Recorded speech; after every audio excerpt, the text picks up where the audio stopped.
好，那我们在刚才2位创始人的这个分享过后，我们进入我们今天的2个圆桌会议啊。现在是第一个会议，我们主要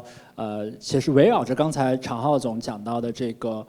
整个托管生态 Portal Apps 的这种生态赋能，我们就是大家一起讨论一下，我们该如何构建下一代的这个托管生态系统。那刚才蒋长浩博士已经这个上台发言了，我相信大家也都认识他了。那我们也请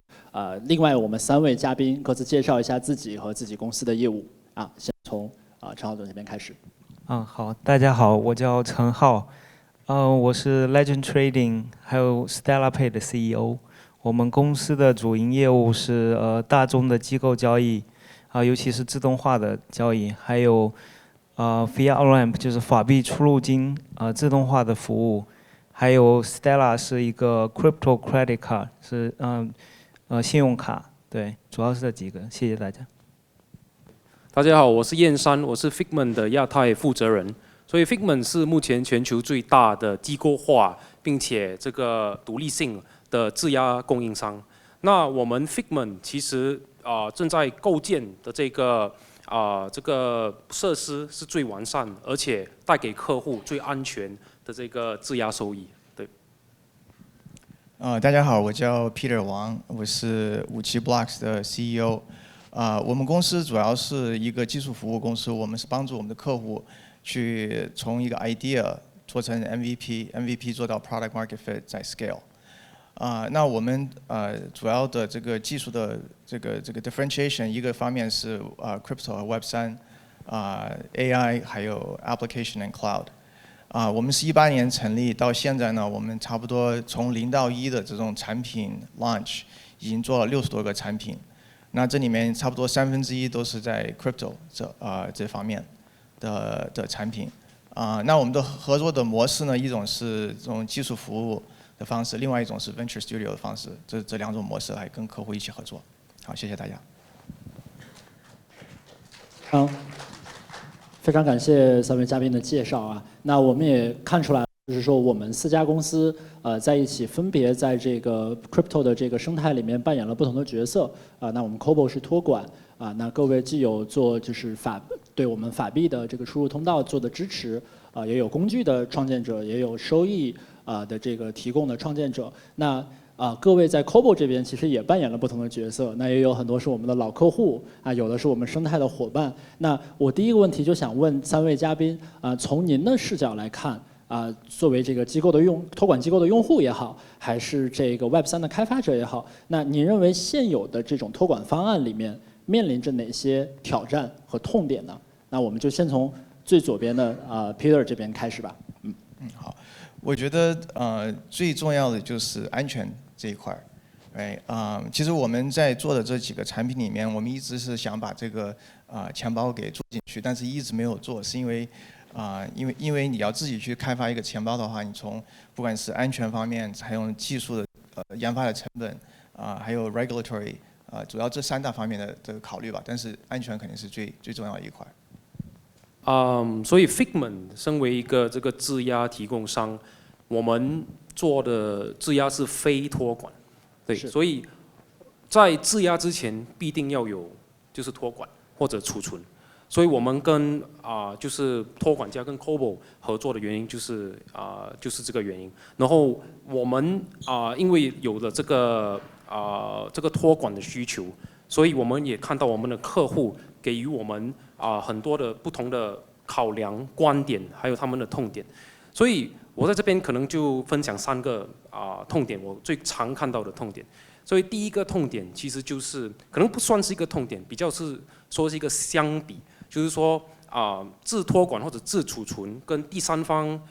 托管的一种相比，或者如果更进一步来说，就是 MPC 跟这个冷钱包的这个对比。然后我看到在市场上就是很多机构的客户，他们都会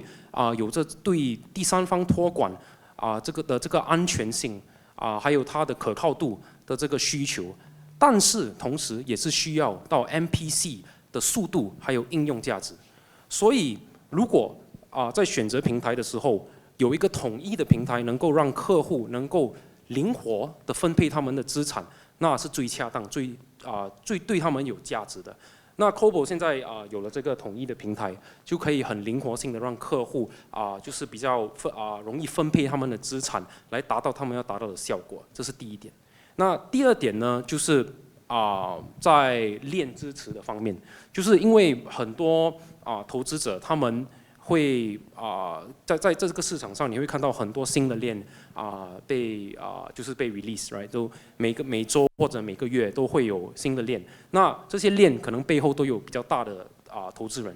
那这些投资人需要的是什么？他们需要的是一个托管家能够支持他们所有投资的链在一个统一的平台。那这不容易做到，但是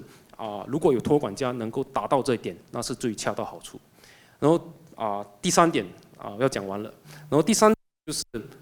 这个增值服务。如果我问很多的这些机构客户，他们都觉得很多都觉得就是说托管是一种费用，不管是为了安全，不管是为了合规，它还是一种费用。所以要怎么抵消这个费用，就是用增值服务，比如说交易比如说这个支付或者是质押。那我们做的就是质押，就是给予客户收益。有了这个收益，抵消掉这个托管的费用，而且托管家也能从中得到这个客户的这个得到这个客户，所以这个是一种双赢的这个解决方案。那我想说的就是这3点，我觉得客户在我所看到会最关注到的地方就是这3点。对。非常感谢燕莎，你这个回答我替你总结一下，就是说，大家既考虑到了安全性和易用性的权衡，然后也有链的这种 scalability 可扩展性的要求，当然最后大家托管进来以后还有收益的这种需求，对吧？这是托管目前需要去解决的一些问题。好，那我们最后来到 Legend 这边，陈浩总这边。好，我们的业务就是种类比较多，所以我们就是用 Cobo 的各种钱包也是各种都在用。那我觉得从大的层面来说，我们是一个技术驱动的一个创业公司，我们源自于硅谷所以我们非常的技术驱动。我们有很多创新的想法，但底层如果说没有一个安全的钱包，我们其实没有办法就放手的去发展我们的业务。比如说我们的 OTC， 我们是行业最大的 OTC 之一，那我们的资金量还是比较大，所以我们可能要考虑最重要的点就是刚才2位提到的安全这个点但同时呢，我们又有很多自动化的这些小额的打币的这种服务应用在我们的支付场景，比如说我们的 Legend Pay 这个产品应用在25个交易所里面，包括 Circle KuCoin Deribit等等这些交易所都在用我们的法币出入金方案。那它的需求呢，就是要非常自动化，效率要很高。但这里面又有一些很多定制化的东西，比如说有风控的规则，如果交易金额到一定的一个threshold， 那我们就需要有一些人工的干预。那这种一些风控规则的定制和我们自己特殊的一些工作流，这些呢也是需要底层的这个custody 能够去支持的。另外我们最近也有一些这个还有刚才各位说到这个链的支持，比如说我们跟 Circle 有官方的合作，那 Circle 会要求我们 USDC 要支持很多条链，不只是 Ethereum， 还有什么 Polygon、Optimism 什么这些全部都要支持，所以我们需要底层的这个钱包要对我们有很好的支持，要我们自己去开发这些是不太可能的，所以我们一定要选一个非常安全而且很成熟的一个钱包。这样可以节约我们大量的一个研发资源和时间。对，还有我们现在 Stellar Pay 这个钱包也是底层也是 Cobo， 那它上层的就是会有接下来要8月份推出的理财产品是一个代币化的美国短期国债，那它有涉及到大量的这个智能合约，所以我们也在摸索怎么用 Cobo 底层的这个智能合约钱包去做一些链上的交互。对，我们就是不同的业务的话，我们有不同的需求，但总结起来就是一个要安全，第二个要成熟，然后自动化。另外我们作为一个持牌在美国和欧洲持牌的金融机构，我们有很强的这个合规方面的需求。就像常浩刚才介绍的这个有这个叫活动日志，这个就监管他们叫这个 audit trail， 这个东西也是我们将来要给我们监管部门去看的很多这些数据和记录，这些我觉得 COBOL 也做得很好，这个可能是我们比较特殊的一个需求，对，需要给第三方，尤其是政府要去看的一些数据啊，对，我们的需求主要是这些。是，谢谢陈浩总，主要我们也提到了。在这种应用性上，在成熟度上，以及包括一些应用合规的这种需求上，这也是托管要去解决的问题。那当然3位嘉宾都不约而同提到了一个重点，就是安全。那这个最后这个问题就是回到常浩这边那既然就是我们 COBOL 其实在这7年来，我们一直都是在坚守这个安全这也是我们 COBOL 从第一天就在做的事情那在其他的这些需求上面，那我们为什么去做这一次的升级呢？我们是为了解决什么样的我们是为了去优化或者说解决什么样的问题呢？在这次 Portal 2.0的升级中。好的。对，刚才3位嘉宾其实介绍的，我觉得非常有代表性，就是从用户的视角关注的一些问题吧。然后从我的视角的话，因为一直在服务各种类型的用户，在面临就是能接触到各种角度的需求或者一些挑战吧。就是其实我们从内部也有这方面的一些思考就是怎么样提供安全易用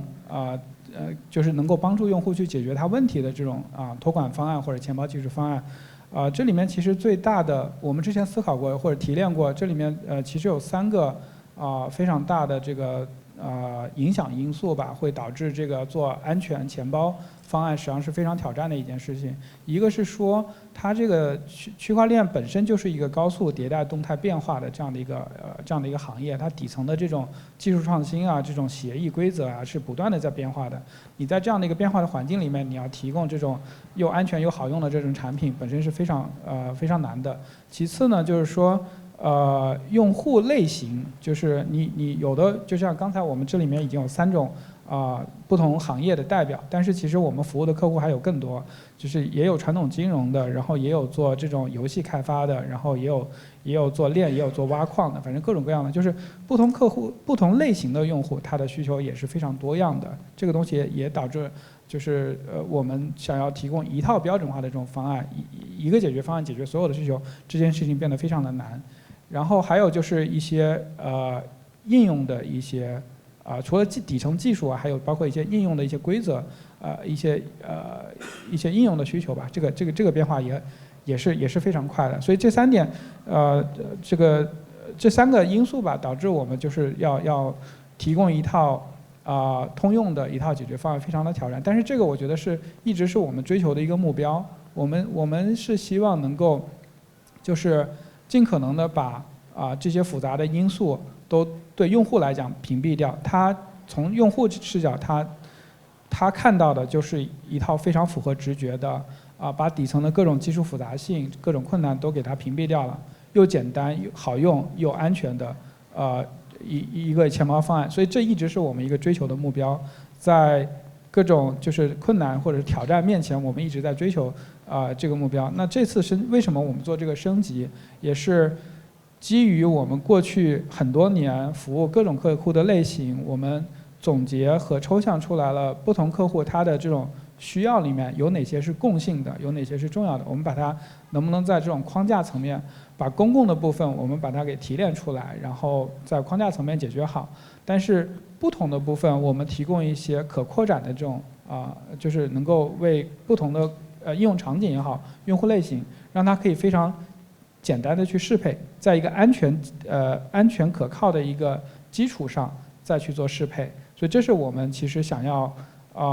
在这次升级里面想要取得的一个很大的一个进展吧。是，常浩，就是您最后也提到了，就是关于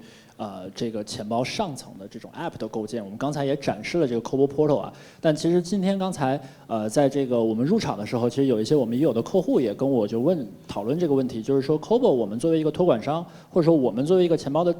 的技术平台，那我们为什么要在这个上面去构建一个这个应用的生态？这个主要他考虑的点是什么？或者说他能够给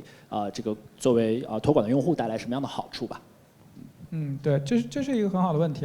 就是我们其实做托管和钱包技术服务的话，其实最核心的是要保障这个私钥和资金的安全，对吧？但是你如果只做到这一层，只是保障那个私钥的资金的安全，那最简单的做法，你就是把这个私钥放到一个冷钱包里面永远不动，那它是最安全，但是它解决不了用户的问题，然后用户的这种需求，它的是非常多样的，然后而且这个行业也是高速迭代和变化的，所以我们意识到安全它是一个最大公因数吧，就是所有的应用它都需要的一个保障的前提。但是在这个前提的基础之上的话，各个应用或者各种客户它的需求是多样的。那应用就是我们为什么会构想出来这样的一个应用平台的一个模式，就是说我们把安全和风控这些东西，我们把它抽象出来，作为一个底层的一个公共基础设施解决掉了。但是我们还是需要一些比较灵活可扩展的这种应用的方式，让不同的用户和它不同的应用场景，它可以根据它的特殊的需要去做适配，而且这种适配的话，你是越灵活越好，因为这个行业它的需求是不断变化的，包括它的这个行业永远会出现新的热点，对吧？每2-3个月可能就会有一些新的需求出来，你必须要有一个非常灵活可扩展的这样的一套机制，才能够在不断的变化的过程当中，永远能够就是走在这个行业的前面。对，我觉得说的非常好啊，就是这个里面我觉得各个用户的诉求都不一样，那可能既有关于工具类的这种生产力的诉求，也有关于这种收益类或者说热点类的这种诉求啊。那我们就是 Kobo 想做一个就安全托底的平台，然后让大家在上面各个垂直领域去选择符合自己的这种生态类型的产品。那在这个角度，其实我也想其实就让我想到了 Figment， 因为 Figment 其实也算是一个在 staking 行业的一个一站式的这种 one stop shop， 一个 horizontal 的这种解决方案。那我相信在这方面你们也就是已经积累了很多的这个经验。那在这次跟这个 Portal App 的合作中，那 Figment 打算是去解决这种机构类客户或者说托管商的哪一些痛点呢？对，所以 Figment 在 Kobo Portal 将构建的是一个质押应用程序。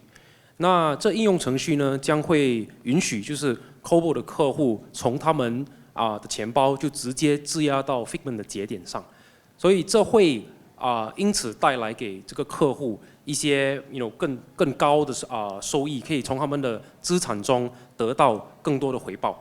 所以具体来说会怎么帮助到为了回答你的问题，怎么帮助到这些Kobo 的顾客？就是如果你看一下现在市场上一些产生收益的方式，你可能会想到的就是借贷，不然就是做 DeFi， 不然就是可能是交易。那在这些策略当中，就他们有一个相同点，就是说他们是会有这个你必须把币就是转移到另一个地址，就是会有这个第三方风险。那如果你看是如果做借贷的话，比如说就是你会必须把币借出去嘛，然后你才可以得到收益。如果是 DeFi， 你必须把币转移到一个智能钱包智能合约，不好意思，就是或者是 liquidity pool 里面。所以这是2个例子。而如果是深层的网络质押、协议质押的话，它其实是非托管，就是代表着你的币还储存在你 Kobo 的钱包里面。而你只是需要把它质押到 Figment 的节点上，那从中网络会给予这个回报，而不是从一个第三方，所以它就并没有这个第三方的风险。虽然这么说，其实质押并不是没有它这个生成的风险，它最大的风险就是叫做罚没，就是罚没风险。就是说，如果你不跟随着这个网络这个协议的这个规矩或者你的验证者没有做好他的工作，其实你的币会被销毁掉。那我们在 Kobo Portal 建构的这个应用程序，是利用到我们 Figment 多年以来已经完善的这个故障转移程序，还有这个监控系统，还有我们的这个事件响应系统。所以这些系统我们已经多年已经给予他们更多的增长完善，然后我们现在把它采用在 Kobo Portal App 上来给予 COBOL 的客户一个安全的环境来做托管和质押。所以这就是我们在 COBOL Portal App 即将有了这个合作和建构的这个应用程序。这个其实我个人感触很深啊，因为我在 COBOL 也是负责解决方案那在没有 Figment 的时候呢，我就是既要去看这个质押的方式，我要去研究它的 slashing 风险，我也要去考虑各种各样的情况那这个其实很 heavy 的，我还要解决托管的问题那有了这样的合作以后，我相信对于客户来说也是能更快的去 onboarding， 对于托管商来说，我们也更好的去 scale我们的业务，这个是非常好的。那与这种收益类的 staking 需求其实同样重要的，或者说我们几乎每个客户都会问到的，就是这个法币的 on ramp off ramp 的这个需求。那我知道 Legend Trading 其实我们跟 COBOL 也是就是长久的很好的朋友了啊。这个那在这个新的这种应用生态的这种布局下，我不知道 Legend Trading 这边有没有什么进一步的这种合作的一个计划？对，就是COBOL Portal 做成了一个生态系统，我们当然也希望说能够参与其中，然后给 COBOL 的这些非常高质量的机构用户带来我们的一些服务。那我们目前在规划的服务，一个是刚才说的法币相关，就是 OTC 交易，这个我希望能够用技术的方式，就是实现一个 App 切入在 COBOL Portal 里面，然后如果机构有把法币或者币变成就互相兑换的时候，可以很方便的去执行，这是我们的一个想法。当然这个 OTC 这个业务其实比较复杂，比如说法币，我们支持可能8种全世界主流的法币，然后币的话现在也有很多币，那有的我们能做，有的我们做不了，因为有的币可能太小了，流动性不够，但主流的币我们基本上都能做。对，因为合规的原因，我们可能会有分成2种层级的币，主流的可能 BTC、ETH、USDT、USDC 这些是一层，还有一层可能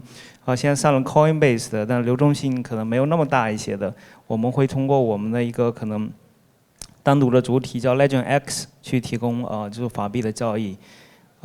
对，另外一个层面的这个跟法币结合的是我们的 Stella 这个卡，是希望这些 COBOL 的机构用户能够开卡，为他们的员工去开卡，可以很方便的去消费。同时呢，我们有一个刚才提到的代币化的美国短期国债的一个理财产品，就是大家如果在 COBOL 钱包里面有闲置的稳定币资产的话，可以考虑去投资，它底层是个合规的一个路径去投资美国国债，这是对我们在规划和研发的对过程当中的几个产品。谢谢常浩，就是说我们不光可以打通这个法币的出入金那我们还能够做到这种开卡，就是我相信这是企业级别的消费卡那我们还能考虑就是如果有闲置的资金，还可以考虑这个美国国债。那最后我也想回到就是 Peter 这边那其实我知道57 Blocks 其实解决了很多这种具体的业务场景或者说工具类场景的这样的问题那我也想请 Peter 多分享一下那在这个领域具体有什么样的积累或者说案例可以分享，我们未来可以展望的一些合作。好，今天这个陈浩在说这4种 wallet 的时候，就是让我想到好几个用户的场景。我们刚好有3个想法，有3个产品，一个产品呢是叫这个 FinTech 产品叫 Upmarket， 它是一个 Alternative Investment Marketplace。那它主要 offer 是像一些这个 accredited investor pre-IPO fund of funds pre-IPO real estate fund hedge fund 是吧？那 crypto 是一个也是一个类型，但是现在 crypto 呢只是用法币的方式去投那我们是要考虑把这个custody 要加进来，所以对于这些客户来说，这些用户来说，这些 accredited investor 它是属于 TradFi 的这些用户，对他们来说，这个用户体验是非常重要的，是吧？他们不是 crypto native， 所以我们可能就会用这种全托管的这个钱包来 integrate 进来，所以这是一种客户。另外第2个产品呢是我们自己孵化的一个产品叫 TokenPad， 它是一个这个 portfolio management， 它是多 chain 的这个 portfolio management asset management 的一个 mobile app。那它的用户呢可能就是这种 crypto native， 那我们可能就会用这个这个用全托管不太合适，我们就会用这个 MPC wallet 的这种集成，所以这是给 crypto native。那第三个产品呢是我们自己做的一个 yield fund。这个 yield fund 的话，就是专门给这些 fund admin 还有这个 trader 来用的。那我们肯定就是用这个用这个 smart contract 这个 wallet， 所以我觉得这个刚好这三个不同的用户，三个不同的 sophisticated level 是吧，都可以用上这个4+1的这个 COBOL 的这个解决方案。没错，我们就也很欢迎像57 Blocks 这样的伙伴能够帮我们解决一些很具体的、很垂直的业务上的一些具体的需求，这个是特别好的。那我们也这个圆桌会议的时间也差不多，那我也希望4位嘉宾最后也很简短的我们展望一下未来吧，就是说在这个 Portal 2.0的这个 App 的生态中，各位希望这个未来是怎样的可以做一个愿景的这个设想我们先从常浩这边开始吧OK， 我们的愿景就是希望我们做好安全，做好风控，做好最底层的这个钱包基础设施，能够赋能各种各样的这种应用的创新者、开发者，然后希望能够在不管是通过 COBOL Portal 也好，Portal 应用商店也好，还是说这个我们客户他自己的这个B2B2C 类的这种 App， 他直接去面对他自己的客户也好都能够取得更大的成功。我们衷心的希望 COBOL Portal 这个产品还有构建的整个生态系统能够发展的越来越好。那我们肯定会是里面非常积极、非常活跃的参与者和贡献者。我也希望我们的服务能给 COBOL 的这些机构客户带来价值。所以我其实看到的是什么？就是在 Web3 商场里，还有可能交易所，其实应用程序生态已经是挺普遍，可是，在对托管家来说还没那么普遍，所以我觉得 COBOL 可能在这市场上就是最领先，在这个领域里面是最领先，所以我觉得有了这个，它 COBOL Portal 还有整个 COBOL 托管的这个平台会走向更高的一个巅峰，对。我觉得这个很有意思我们其实可以借鉴这个 TradFi 或者 FinTech 它的这种 infrastructure layer 是吧？我们再来看这个 Web3 的未来。就比如说这个 Banking as a Service，right BaaS，这个 layer 出来了以后，它其实是 unlock 了很多的这种 possibility， 比如说像这种 Neobank，像 Chime，这个这像南美的一些这个 New Bank，right， 在 payments 方面，在贷款方面，比如说 Cabbage，right， 还有 Revolut。所以它是因为它有了这 BaaS 这一层，它会 unlock 很多的这种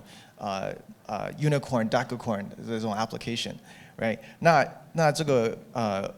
从 Web3 这一块做 Wallet as a Service 也是可以让你去 reimagine， 是吧？可以做很多的这个新的 application 出来，right？ 希望也可以做成一些这个真正的这个做的一些unicorn 和 decacorn，right？ 真正把这个 Web3 的这些 potential 可以 realize 给这些用户。谢谢各位那我们的这个 panel 的时间就差不多到这里了，也非常谢谢大家的4位嘉宾的时间，然后我们也一起期待这个 Portal App 的这个生态的繁荣的发展也谢谢大家的时间，谢谢。谢谢大家。